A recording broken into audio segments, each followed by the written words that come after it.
কেওড়াতলা শ্মশান ঘাটে অভিনেতা রাহুল ব্যানার্জির চিতার পাশে বুক ফাটা কান্নায় ভেঙে পড়েছে তার ১৩ বছরের ছেলে সহজ।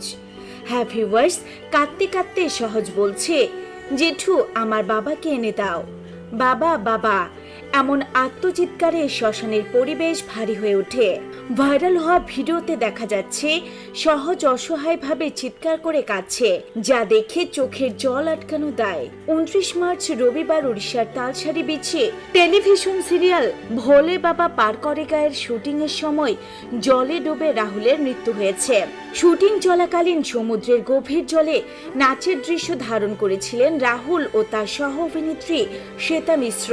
হঠাৎই ঢেউয়ের ধাক্কায় শ্বেতা পড়ে গেলে তার শাড়ি জড়িয়ে যায়। নিজের জীবন বাঁচাতে গিয়ে শ্বেতা রাহুলকে ধাক্কা দেন, ফলে রাহুল প্রায় ৩০ ফুট দূরে ছিটকে পড়েন।